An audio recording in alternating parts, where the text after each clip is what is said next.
ሰላም ዩቲዩብ አቤል እባላለሁ። ሲኒማቶግራፈር፣ ድሮን ኦፕሬተር እንዲሁም ዳንስ ኮሪዮግራፈር ነኝ። ዛሬ በዩቲዩብ ቪዲዮ መጥቻለሁ። ይሄ ከረጅም ዓመት በኋላ ወደ ዩቲዩብ የተመለስኩበት የመጀመሪያው ቪዲዮ ነው። ምናልባት ከ7 ዓመት በኋላ ማለት ነው። 7 ዓመት በፊት ፍቅር ፋሚሊ የሚባል ዩቲዩብ ቻናል ከጓደኞቼ ጋር ከፍተን እንሰራ ነበር። በራሳችን ስህተት ቻናላችን ከተዘጋ በኋላ ሁላችንም ወደ ስራችን ወደ ላይፋችን ተበታተንን። ግን አሁንም ልባችን ፍላጎታችን እዚህ ነው። ለዚህም ነው ከ7 ዓመት በኋላ አዲስ የዩቲዩብ ቻናል ከፍቼ እኔንም ጓደኞቼንም ለማነቃቃት ያሰብኩት።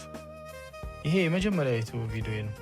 ቤተሰብ እቺ ገና በእግሯ ያልቆመች ግን ለመልካም ስራ የተወለደች ትንሽዬ አካውንት ናት። ሰብስክራይብ እያደረጋችሁ እናሳድጋት። ከዚህ በኋላ እኔም ጓደኞቼም በየራሳችን አካውንት የሚገራርሙ ስራዎችን ይዘንላችሁ እንመጣለን እና ጉድላክ እያላችሁ ከስር ኮመንት ላይ ብትጽፉልኝ ደስ ይለኛል። እስካሁን ይህን ቪዲዮ እያያችሁ እዚህ ለደረሳችሁ ሰዎች ከልብ አመሰግናለሁ። ወዳችኋለሁ። ቀጣይ ብዙ ነገር ይጠበቅብኛል። የሚገራርሙ ስራዎች ይዤ እመጣለሁ። የዚህ ዋና ቪዲዮ ቀጥሎ ለቅላችኋለሁ። እሱንም እዩት። እዛ ላይ ደግሞ ብዙ ነገር አውርተናል። የሚገራርሙ ጊቫዌዎችንም ሰጥተናል። ወዳችኋለሁ። ሰብስክራይብ እያደረጋችሁ ቴንክ ዩ ሶ ማች